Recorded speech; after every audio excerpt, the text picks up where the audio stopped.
Oke, Assalamualaikum warahmatullahi wabarakatuh. Kembali lagi bersama saya, Dwi Prima Elvani Miori. Kali ini kita akan mempelajari tentang pertidaksamaan atau yang dikenal dengan inequalities.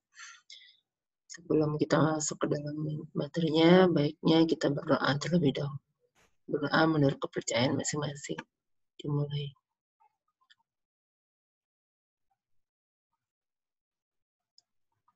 Berdoa selesai. Oke, kita lanjut. Kita masuk ke dalam materi kita. Oke, ya kita pagi ini ditemani dengan suara background ayam ya. Nggak apa-apa dianggap sebagai hiburan, tapi jangan terlalu fokus dengan suara ayamnya, cukup fokus dengan suara saya, oke? Nah, yang pertama kita bahas dulu beberapa poin-poin yang akan kita bahas nantinya, yaitu yang pertama tentang pertidaksamaan. Ya, ini ada kesalahan ketik sedikit, pertidaksamaannya yang dimaksud di sini atau inequalities. Kemudian yang kedua tentang nilai mutlak. Kemudian yang ketiga tentang rumus kuadrat. Kemudian yang keempat tentang kuadrat. Oke, yang pertama kita masuk dulu ke pertidaksamaan. Apa sih pertidaksamaan itu? Ya, pertidaksamaan itu merupakan bentuk aljabar dengan satu variabel yang dihubungkan dengan relasi urutan. Jadi nanti ada satu variabel, kemudian nanti dihubungkan berdasarkan relasi urutan dia di sana. Untuk lebih pahamnya, kita masuk nanti ke materi berikutnya. Nah, pada pertidaksamaan itu ada yang disebut sebagai interval atau selang. Interval ini dibagi menjadi dua macam. Ada interval berhingga, ada interval tak berhingga. Nah, untuk interval berhingga dibagi tiga. Ada tiga macam. Yang pertama ada interval terbuka. Ini dia interval terbuka. Kemudian ada interval tertutup. Kemudian ada interval setengah terbuka. Kita bahas dulu satu-satu. Interval terbuka itu apa? Interval terbuka itu biasanya ditulis seperti ini nih, pertidaksamaan ganda. Kenapa dikatakan ganda? Karena satu nilai variabel ini dia bernilai besar dari satu angka dan nilai kecil dari satu angka. Jadi pertidaksamaannya ada dua ya. Jadi dia lebih besar dari satu bilangan dan lebih kecil dari satu bilangan. Itu dikatakan sebagai pertidaksamaan ganda. Kecuali hanya satu, misalkan X besar dari A saja, atau X besar dari kecil dari B saja. Tapi kalau untuk seperti ini dia disebut sebagai pertidaksamaan ganda. Nah, dia dikatakan interval terbuka jika X ini hanya lebih besar dari A dan lebih kecil atau kurang dari B. Jadi tidak ada tanda sama dengannya ya. Nah, di sini dikatakan interval terbuka dari semua bilangan antara A dan B. Jadi X ini dia berada di antara A dan B, tapi tidak termasuk titik-titik ujungnya, yaitu tidak termasuk A dan B-nya. Nah, notasi himpunannya seperti ini, X di mana X itu berada di antara A dan B. X di mana X itu lebih dari A dan kurang dari B. Untuk notasi selangnya, seperti ini dia notasi selang. Kurungnya kurung biasa, di dalamnya ada A, B. Ini berarti maksudnya A dan B-nya tidak termasuk, tapi dia berada di antara A dan B. Nah, kalau digambarkan dalam bentuk garis bilangan, seperti ini dia. Jadi ini ada satu garis bilangan, ada titiknya A dan B di sini. Nah, yang menjadi daerah dari X lebih dari A kurang dari B itu ya nilai yang berada di antara A dan B ini. Tapi di sini ini bulatnya bulat kosong, karena nilai A dan B-nya tidak termasuk. Ya, yang menjadi daerahnya itu ini, yang diwarnai abu-abu ini ya. Itu interval terbuka. Lanjut ke interval tertutup. Interval tertutup, bedanya dengan interval terbuka adalah pada tanda pertidaksamaannya. Kalau di interval terbuka, dia tidak ada tanda sama dengannya. Tapi kalau di interval tertutup, ada tanda sama dengannya. Jadi X-nya lebih dari atau sama dengan A, kemudian dia kurang dari atau sama dengan B. Jadi ini maksudnya adalah X ini berada di antara A dan B, dan juga termasuk nilai A dan B. A dan B-nya juga termasuk. Jadi X itu berada dari A itu sendiri sampai B. Nah, untuk notasi himpunannya seperti ini, X, di mana X lebih dari atau sama dengan A, kurang dari atau sama dengan B. Untuk notasi selang, bedanya hanya dengan notasi selang interval terbuka, berarti pada kurungnya. Kalau tadi interval terbuka, kurungnya kurung biasa, kalau di interval tertutup, kurungnya adalah kurung siku. Ini dengan maksud nilai A dan B-nya juga termasuk ke dalam himpunannya. Garis bilangannya hampir sama dengan interval terbuka tadi, bedanya pada interval tertutup, pada titik A dan B itu bulatnya bulat penuh, karena nilai A dan B itu sendiri termasuk ke dalam himpunan ini. Nah, lanjut, ada satu lagi pada interval berhingga disebut sebagai interval setengah terbuka. Sesuai dengan namanya ya, setengah terbuka berarti ada yang titik ujungnya ikut dan titik ujung lainnya tidak. Jadi pertidaksamaannya ada dua macam. Seperti ini, yang pertama, X lebih dari atau sama dengan A, kurang dari B. Nah, kalau yang seperti ini, berarti nilai A-nya termasuk dan nilai B-nya tidak termasuk. Jadi dia berada di antara A dan B, termasuk dengan nilai A-nya. Atau ada satu lagi pertidaksamaannya, X lebih dari A, kurang dari atau sama dengan B. Kalau yang seperti ini, berarti X ini berada di antara A dan B, termasuk nilai B itu sendiri. Nilai A-nya tidak termasuk. Untuk notasi himpunannya seperti ini. Ini ada kesalahan sedikit ya. Notasi himpunannya berarti adalah X di mana X lebih besar atau sama dengan dari A, kemudian kurang dari B untuk pertidaksamaan yang ini. Kemudian kalau untuk pertidaksamaan yang ini, berarti X di mana X lebih dari A dan kurang dari atau sama dengan B. Ya, ini nanti kita perbaiki untuk notasi himpunannya. Kemudian untuk notasi selang berarti ya salah satu kurungnya kurung biasa, kemudian kurungnya yang satu lagi kurung siku, tergantung nanti tanda sama dengannya berada di mana. Kalau untuk yang ini, untuk X lebih dari atau sama dengan A dikurang dengan, X lebih dari atau sama dengan A dan kurang dari B. Nah, kalau untuk seperti ini berarti kurung yang pertamanya yang ini, kurung siku, kemudian baru kurung biasa. Kemudian untuk pertidaksamaan yang ini berarti kurung pertamanya adalah kurung biasa karena A-nya tidak termasuk, kemudian kurung yang keduanya adalah kurung siku karena B-nya termasuk. Untuk garis bilangannya seperti ini dia. Garis bilangan bisa kalian lihat sendiri di sini. Untuk yang himpunan yang pertama, A-nya bulat penuh, B-nya bulat kosong, karena A-nya termasuk dan B-nya tidak. Sebaliknya, yang ini A-nya bulat kosong, yang B-nya bulat penuh. Pada saat yang ini A-nya tidak termasuk, B-nya masuk ke dalam himpunan. Nah, itu adalah interval berhingga, ada 3 macam seperti itu. Kemudian satu lagi ada interval tak berhingga. Interval tak berhingga ini berarti salah satu nilainya tak berhingga. Salah satu nilai titik ujungnya maksudnya ya.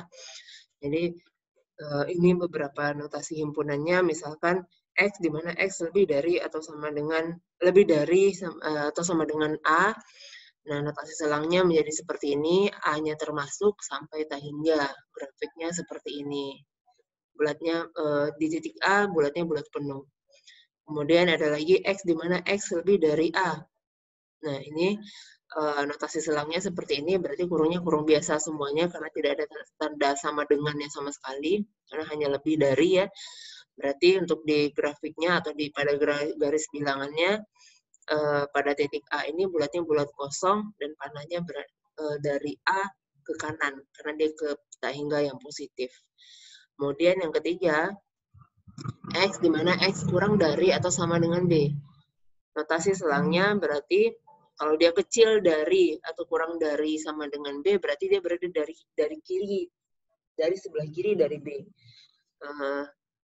Untuk notasi selangnya berarti menjadi seperti ini. Min tak hingga sampai B dan termasuk B itu sendiri. Kalau digambarkan pada garis bilangan jadi seperti ini dia, dari titik B ke kiri sampai tak hingga, dan titik B-nya sendiri termasuk. Kemudian kalau yang terakhir, X di mana X kurang dari B, ya bedanya dengan yang tadi hanya nilai B-nya tidak termasuk ke dalam himpunannya. Nah, pada saat digambar pada grafik bilangan, pada titik B-nya bulatnya bulat kosong di sini. Dan garisnya tetap ke kiri semuanya. Oke, ini untuk yang tak berhingga. Next. Ini ada cara yang dapat dilakukan dalam menentukan penyelesaian suatu pertidaksamaan. Ya, kalau tadi kita baru bahas definisi pertidaksamaan, kemudian jenis-jenis interval, ya, interval pada pertidaksamaan. Nah, di sini ada beberapa cara untuk menentukan penyelesaian suatu pertidaksamaan. Bagaimana caranya, cara-cara apa saja yang bisa kita lakukan untuk menyelesaikan suatu pertidaksamaan. Ini dia ada 3 cara sih sebenarnya. Ini bukan langkah ya, jadi bukan berarti kita harus melakukan prosesnya berdasarkan langkah-langkah ini. Ini langkah pertama, ini kedua, ketiga, bukan.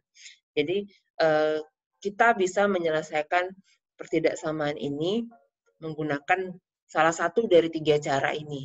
Salah satu dari ketiga cara ini. Yang pertama, kita bisa menambahkan bilangan yang sama pada kedua ruas pertidaksamaan. Jadi misalkan yang kita bahas adalah pertidaksamaan yang memiliki hanya 2 ruas ya, bukan yang pertidaksamaan ganda. Ataupun pertidaksamaan ganda pun kita juga bisa menerapkan ini. Jadi yang pertama kita bisa menambahkan ke semua ruasnya dengan satu bilangan, tapi harus bilangan yang sama. Jadi misalkan pada ruas kiri kita tambahkan dengan 2, berarti di ruas kanan juga harus kita tambahkan dengan 2. Kemudian cara yang kedua, kita bisa mengalihkan kedua mengalihkan kedua ruas pertidaksamaan dengan suatu bilangan positif. Ya, jadi masing-masing ruas kita kalikan dengan suatu bilangan, tapi harus yang bernilai positif. Jadi misalkan di ruas kiri kita kali dengan 5, berarti di ruas kanan kita kali dengan 5. Atau di ruas kiri kita kali dengan 1/4, di ruas kanan juga kita kali dengan 1/4. Kemudian cara yang ketiga, kita bisa mengalihkan kedua ruas itu dengan suatu bilangan negatif. Kalau yang tadi kita kalikan dengan bilangan positif, kemudian kalau yang sekarang kita boleh mengalihkannya dengan bilangan negatif, tapi dengan syarat setelah kita kalikan, tandanya, arah tanda pertidaksamaannya kita ubah, kita ganti. Ya misalkan yang awalnya menjadi lebih dari, berarti berubah menjadi kurang dari. Ya menjadi besar, yang awalnya besar dari, kemudian setelah kita kali dengan bilangan negatif, berarti dia berubah menjadi kecil dari ya, kecil dari. Misalkan A kurang dari B, setelah kita kali berarti A lebih dari B, seperti itu. Ini 3 cara yang bisa kita lakukan untuk menyelesaikan satu pertidaksamaan. Lanjut, ini ada contoh, kita bahas ke contoh untuk lebih pahamnya ya. Contoh untuk menyelesaikan pertidaksamaan. Contoh pertama, yang diminta adalah menyelesaikan pertidaksamaan 4x tambah 5, nilainya lebih dari 0. Nilainya lebih dari 0. Jadi langkah kita yang pertama ya udah berarti tujuan kita adalah membuat si ruas kiri ini, karena kebetulan variabel X kita ada berada di ruas kiri. Nah, kita ingin membuat di ruas kiri hanya tinggal variabel X-nya sendiri saja. Jadi kita buat dia jomblo ya, jadi tinggal sendiri dari ruas kiri. Caranya bagaimana ya? 3 cara yang tadi, kita boleh menambahkannya dengan satu bilangan, kita boleh mengalihkannya dengan bilangan positif, kita boleh mengalihkannya dengan bilangan negatif dengan syarat tanda pertidaksamaannya juga harus dirubah, diganti. Nah, kalau untuk kasus yang ini karena kasusnya gampang ya, 4x tambah 5, jadi agar ini tinggal sendiri, berarti 5 ini harus hilang. Nah, kalau 5 ini harus hilang, berarti kita harus menambahkannya dengan suatu bilangan negatif yang agar si 5 ini menjadi, agar bilangan 5 ini menjadi 0. Nah, berarti dengan agar ini menjadi 0, berarti kita harus menambahkan dengan min 5. Ya, dengan kata lain sih sebenarnya kalau lebih langsungnya adalah dengan kita kurang kedua ruas dengan 5 ya, kita kurangi kedua ruas dengan 5. Tapi karena tadi di awal pada menyampaikan cara penyelesaiannya kan diperumum dengan menambahkan satu bilangan. Karena menambahkan katanya berarti kita tambahkan dengan satu bilangan negatif. Sebenarnya secara tidak langsung kita menyatakan ini bahwa kita kurang kedua ruas dengan satu bilangan agar ini menjadi 0. Jadi 4X tambah 5 dikurang 5, yang di ruas kanan juga dikurang 5. Jadi 0 dikurang 5. 4X tambah 5 dikurang 5 berarti hanya tinggal 4X. Kemudian yang di ruas kanan juga kita kurang 5, berarti 0 dikurang 5 tinggal dapatlah min 5. Sampai sini sudah selesaikah kita? Belum. Karena X-nya ini belum jomblo dia, masih ada temannya dia di sini, masih ada 4 di sini. Nah, caranya bagaimana? Ya udah, agar ini menjadi 1, agar 4 ini menjadi 1, berarti kita harus bagi 4. Atau dengan kata lain, kita kali dengan 1/4. Kalau yang di ruas kiri kita kali 1/4, di ruas kanan juga kita kali 1/4. Berarti yang di ruas kiri 4X dikali 1/4 atau 4X bagi 4, dapatlah dia nilainya X di sini. Dapatlah nilainya X. Kemudian yang di ruas kanan, min 5 dikali 1/4 menjadi min 5/4. Sampai di sini sudah selesai kita? Sudah, karena X-nya sudah sendiri di sini. Maka dari sini, dari hasil perhitungan kita yang terakhir, dapat kita simpulkan bahwa himpunan penyelesaian dari 4X tambah 5 lebih dari 0 itu adalah X, di mana X-nya nilainya lebih dari min 5/4. Oke, ini contoh yang pertama. Nah, contoh yang kedua bagaimana? Contoh yang kedua, kalau yang tadi kan hanya pertidaksamaan dua ruas. Bagaimana untuk menyelesaikan pertidaksamaan ganda seperti ini, ada 3 ruas? Sebenarnya caranya sama. Jadi, di mana letak variabelnya? Nah, disitulah dia harus yang harus kita menjadi fokus kita. Bagaimana cara membuat si variabel itu tinggal sendiri di ruas tersebut. Jadi misalkan seperti ini kalau pertidaksamaan ganda seperti ini kita bacanya dari tengah. Jadi 2X kurang 7 lebih dari 3 kurang dari 9. Variabel kita berada di tengah. Jadi kalau pertidaksamaan ganda, kebanyakan pada umumnya variabelnya berada di tengah. Ada juga sih yang ketiga ruasnya memiliki variabel atau dua buah ruasnya memiliki variabel. Nah,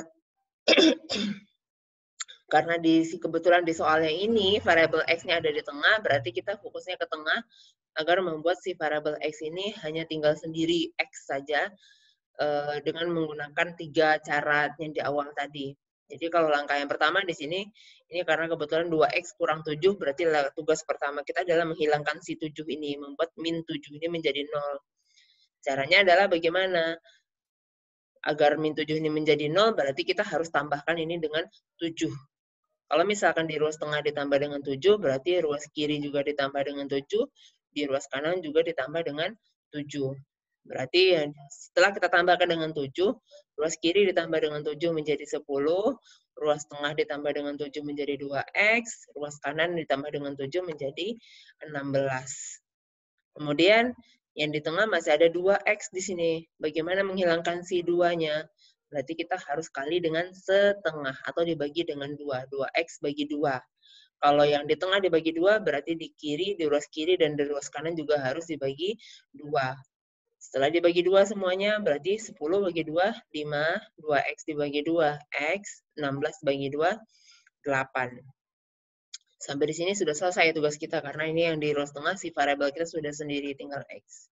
Maka dapat kita simpulkan, himpunan penyelesaian dari pertidaksamaan 2X kurang 7, yang lebih dari 3 dan kurang dari 9, itu adalah X, di mana X itu nilainya lebih dari 5, kurang dari 8. Jadi ini himpunan penyelesaian kita. Oke, contoh yang ketiga. Kalau tadi kita bahasnya masih X-nya berpangkat 1 ya. Kalau yang ini kita bahas untuk X-nya dalam bentuk kuadrat. Jadi kalau misalkan diberikan pertidaksamaan X kuadrat kecil dari atau kurang dari 3X tambah 10.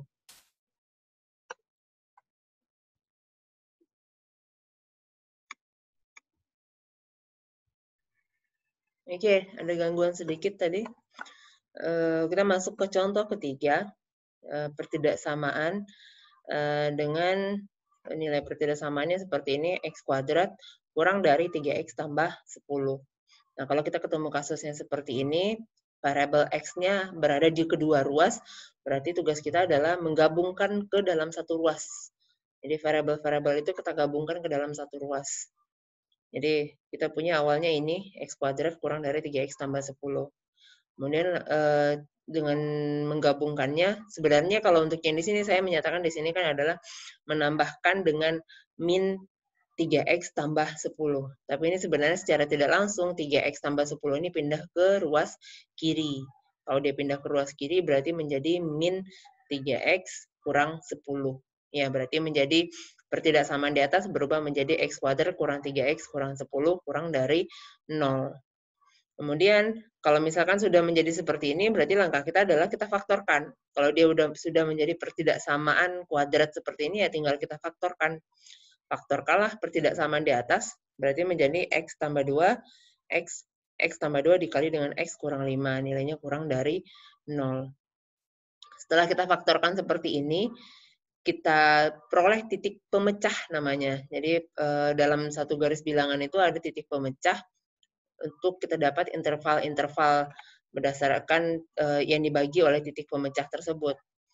Jadi setelah kita dapat faktornya ini, berarti ambillah salah satu faktornya X tambah 2 sama dengan 0, kita buat dia sama dengan 0.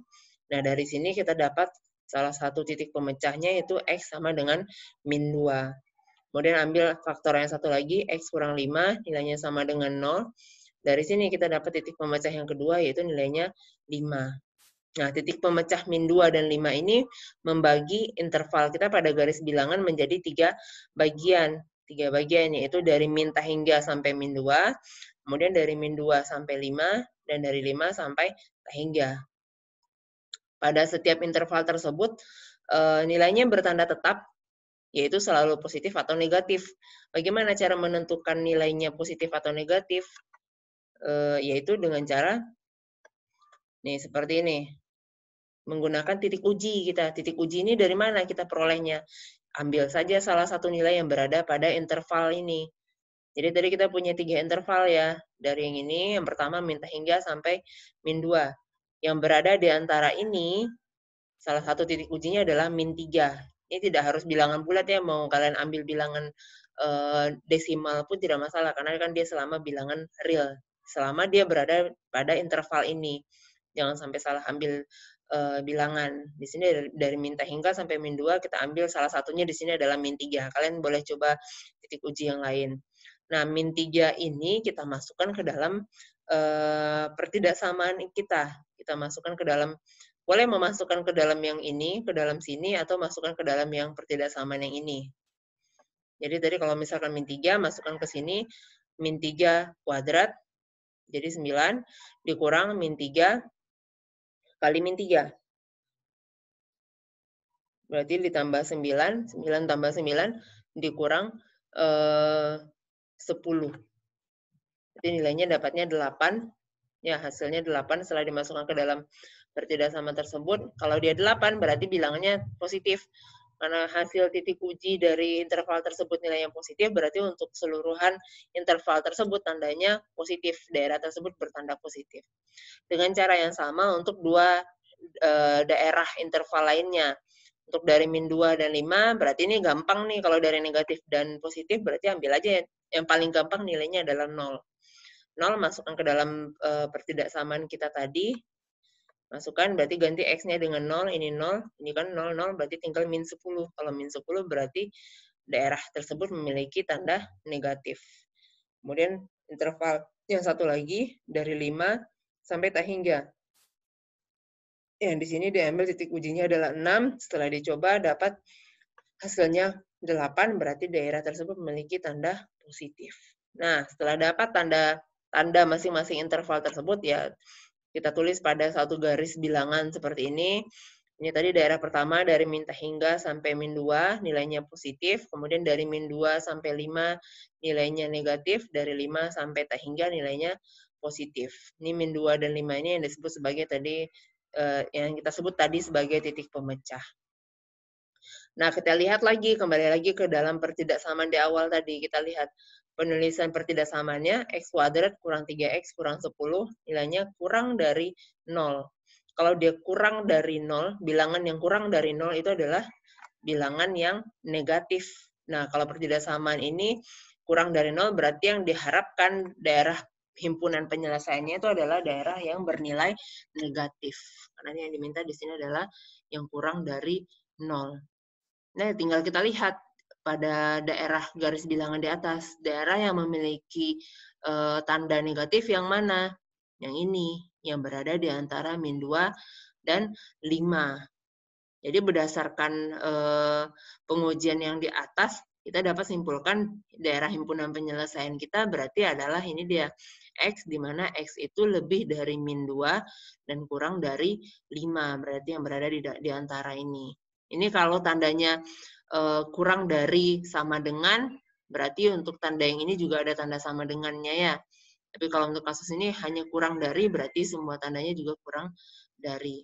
Kalau digambarkan pada garis bilangan, himpunan penyelesaiannya menjadi seperti ini dia. -2 dan -5-nya bulatnya bulat kosong, dan himpunan penyelesaian, daerah himpunan penyelesaian kita ini yang berwarna abu-abu. Itu dia.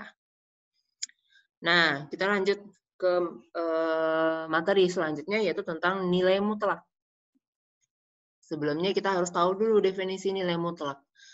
Nilai mutlak itu sebenarnya didefinisikan seperti ini. Nilai mutlak X itu adalah nilainya X, nilainya tetap X itu sendiri jika X-nya lebih besar atau sama dengan 0. Jadi kalau dia sudah positif atau 0, maka yang kita ambil dari hasil nilai mutlaknya tetap X itu sendiri.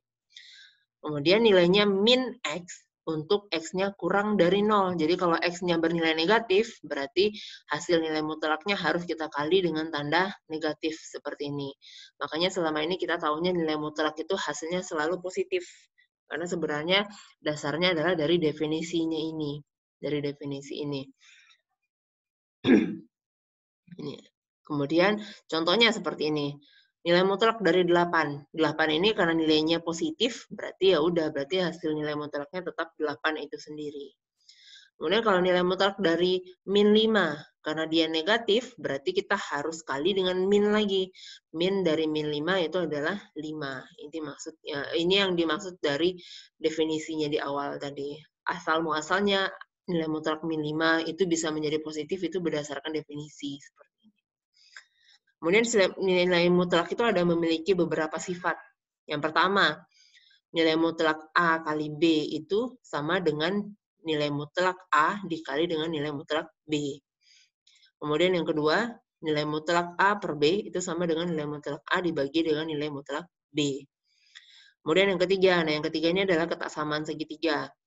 Nilai mutlak dari A tambah B itu nilainya nilainya kurang dari atau sama dengan nilai mutlak A ditambah dengan nilai mutlak B. Yang keempat, nilai mutlak A kurang B itu nilainya lebih dari atau sama dengan dari nilai mutlak dari nilai mutlak A dikurang dengan nilai mutlak B. Jadi nanti bisa kalian pahami lagi tentang sifat-sifat nilai mutlak. Kemudian berdasarkan sifat nilai mutlak itu ada juga lagi tambahan sifat-sifat nilai mutlak. Ini dia menggunakan berdasarkan ketidaksamaan ya. Kalau misalkan nilai mutlak X itu dia kurang dari A, itu berarti dia berlaku timbal balik ya, jika dan hanya jika di sini X itu nilainya lebih dari min A kurang dari A. Jadi untuk nilai mutlak ini bisa kita ubah menjadi seperti ini. Kalau dia kurang dari. Tapi kalau dia lebih dari seperti ini, nilai mutlak X lebih dari A, maka dia bisa kita ubah menjadi seperti ini. Jika dan hanya jika X itu kurang dari min A atau X itu lebih dari A. Jadi tergantung tandanya, perhatikan tandanya nanti. Kalau dia kurang dari A, berarti kita ubah menjadi seperti ini. Kalau dia lebih dari A, kita ubah menjadi seperti ini. Tergantung nanti tandanya. Kalau di sini ada tanda sama dengan, berarti tinggal tambah tanda sama dengan di masing-masing tanda pertidaksamaannya. Kita bahas contoh. Bagaimana menyelesaikan himpunan penyelesaian yang mengandung nilai mutlak. Ini dia. Jadi kalau misalkan ada suatu himpunan penyelesaian, nilai mutlak 2X tambah 8 kurang dari 10. Nah, kalau dia kurang dari 10, kita gunakan sifatnya yang tadi. Nilai mutlak X kurang dari A, bisa kita ubah menjadi X kurang dari min A, lebih dari min A kurang dari A. Berarti tinggal ubah nilai mutlak 2X tambah 8 tadi, kurang dari 10, berarti dia bisa kita ubah 2x tambah 8 lebih dari min 10 kurang dari 10. Ya udah, kalau misalkan sudah menjadi pertidaksamaan seperti ini, tinggal kita lanjutkan penyelesaiannya dengan cara yang sudah kita bahas pada contoh-contoh sebelumnya, dengan tujuan akhir kita adalah membuat si variabel x ini tinggal sendiri di ruas ini. Dengan cara kalau di sini caranya adalah masing-masing ruas yang pertama dikurang dengan 8. Dapatlah ini, kemudian dibagi dengan 2, dapatlah ini. Dari sini dapat disimpulkan himpunan penyelesaian kita adalah X, di mana X itu nilainya lebih dari min 9 kurang dari 1. Contoh satu lagi, kalau tadi kurang dari, yang ini lebih dari, dan ada tanda sama dengannya. Yang tadi nggak ada ya. Kalau yang di sini ada tanda sama dengannya. Nilai mutlak X kurang 5 lebih dari atau sama dengan 11. Berdasarkan sifat yang di awal tadi nih, kalau lebih dari berarti kita ubah dia X kurang dari min A atau X lebih dari A. Ini dia, X kurang 5 kurang dari sama dengan min 11 atau X kurang 5 lebih dari atau sama dengan 11. Masing-masing pertidaksamaan ini, berarti kan kita punya 2 pertidaksamaan jadinya. Masing-masing pertidaksamaan ini kita selesaikan, dapatlah himpunan penyelesaian kita X, di mana X itu kecil dari atau kurang dari sama dengan min 6, atau X itu lebih dari atau sama dengan 16. Kalau misalkan digambarkan pada garis bilangan drill menjadi seperti ini dia. Untuk yang X kurang dari atau sama dengan min 6, berarti ini dari 6, 6-nya termasuk ya, dari 6 ke kiri. Kemudian untuk yang X lebih dari atau sama dengan 16, berarti dari 16, 16-nya termasuk, dari 16 ke kanan. Jadi himpunan penyelesaiannya ada 2, dari sini ke kiri, dari sini ke kanan. Selanjutnya kita masuk ke rumus kuadrat. Kalau tadi kita bahasnya nilai mutlak, kita bahas ke rumus kuadrat. Ini mungkin rumus kuadrat sudah pernah kalian bahas dulu di sekolah ya. Kalau misalkan ada satu persamaan kuadrat, AX kuadrat ditambah BX tambah C sama dengan 0, maka untuk penyelesaian persamaan kuadrat tersebut, untuk memperoleh variabel nilai X-nya di sini, kita gunakan rumus kuadrat ini. Min B plus minus akar B kuadrat kurang 4AC per 2A. Di mana yang berada di dalam akar ini, kita sebut sebagai diskriminan namanya. Untuk apa sih kita bahas rumus kuadrat ini? Rumus kuadrat ini kita gunakan untuk menyelesaikan pertidaksamaan kuadrat yang tidak bisa difaktorkan. Kalau yang tadi kita baru bahas pertidaksamaan kuadrat yang bisa difaktorkan. Nah, bagaimana kalau dia tidak bisa kita faktorkan? Kalau dia tidak bisa difaktorkan, kita gunakanlah rumus kuadrat ini untuk menentukan akar-akarnya, untuk menentukan titik pemecahnya nanti di situ. Nah, diskriminan ini sendiri sebenarnya bisa menentukan hasil akar-akar dari pertidaksamaan tersebut. Jadi kalau misalkan diskriminannya positif, D-nya besar dari 0, maka persamaan kuadrat tersebut memiliki 2 jawaban real yang berbeda. Jadi akar-akarnya ada 2 buah bilangan real yang berbeda. Kemudian yang kedua, kalau misalkan diskriminannya sama dengan 0, berarti dia memiliki 2 jawaban real yang sama. Akar-akarnya 2 buah bilangan real yang sama. Kalau misalkan dia negatif, D-nya kurang dari 0, maka persamaan kuadrat tersebut tidak memiliki jawaban real. Jadi dia bukan bilangan real lagi. Itu disebut sebagai nanti bilangan kompleks nanti jadinya. Oke, kita masuk ke contoh. Contoh penyelesaian pertidaksamaan yang tidak bisa difaktorkan, yang hanya bisa kita gunakan rumus kuadrat. Jadi seperti ini, pertidaksamaannya X kuadrat kurang 4X kurang 6 lebih dari atau sama dengan 0. Caranya adalah kita asumsikan pertidaksamaan ini menjadi persamaan. Jadi ini tanda lebih dari atau sama dengannya kita ubah dulu menjadi sama dengan. Setelah ini kita tentukanlah akar-akarnya dengan menggunakan rumus kuadrat tadi. Rumus kuadrat tadi adalah, balik lagi ke sini, min B plus minus akar B kuadrat kurang 4AC per 2A. Ini A kita di sini 1, B kita di sini min 4, C kita di sini min 6. Setelah dimasukkan ke dalam rumus tadi, ini dia diperoleh. Kita selesaikan operasinya, dapatlah nilainya yaitu 2 plus minus akar 10.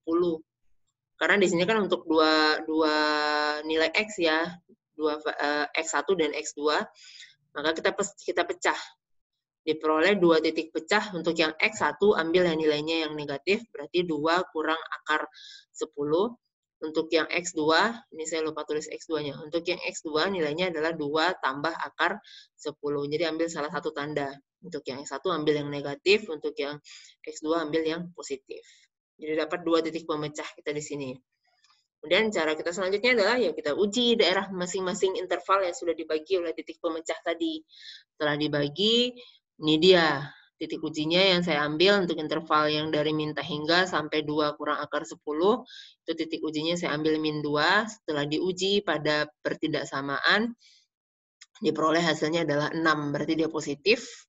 Tandanya positif. Kemudian untuk interval yang kedua, saya ambil 0 karena gampang ya dari yang 2 kurang akar 10 dan 2 tambah akar 10 itu kita ambil 0.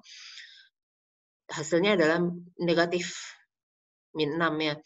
Kemudian untuk interval yang ketiga, saya ambil 6 di sini, setelah diuji dapat hasilnya 6, positif.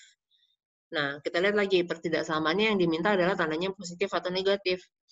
Kalau dari pertidaksamaan tadi, X kuadrat kurang 4X kurang 6, lebih dari atau sama dengan 0, berarti kalau dia lebih dari 0, berarti nilainya yang kita minta adalah, yang diminta oleh pertidaksamaan ini adalah tanda yang positif, daerah yang bertanda positif.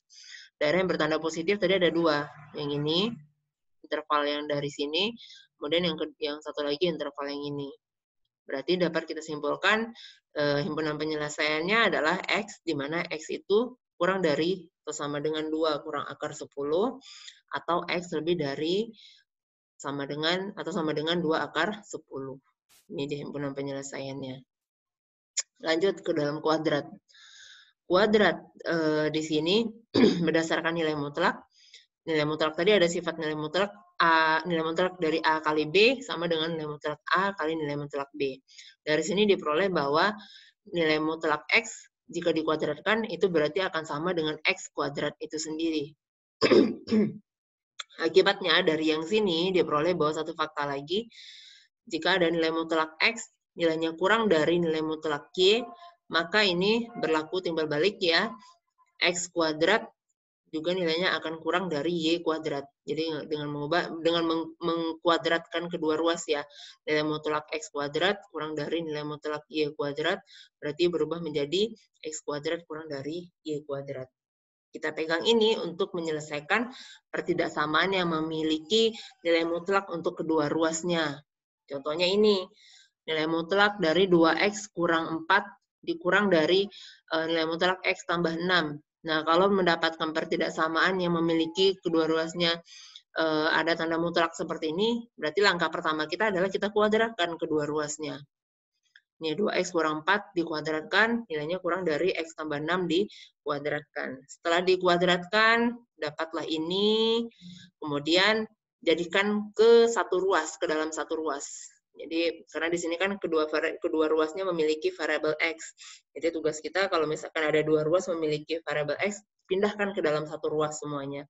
Setelah dipindahkan, kalau di sini yang di ruas kanan pindah ke kiri semuanya, diperolehlah pertidaksamaannya 3X kuadrat dikurang 28X kurang 20 kurang dari 0 nilainya.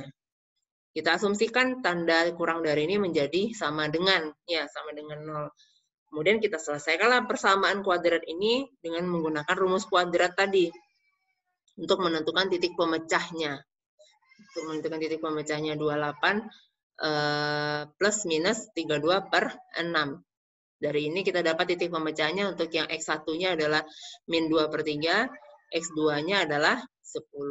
Dapat 2 titik pemecah, lakukan uji pada masing-masing interval, diperolehlah ini. Yang pertama tandanya positif, yang kedua negatif, yang ketiga tandanya positif.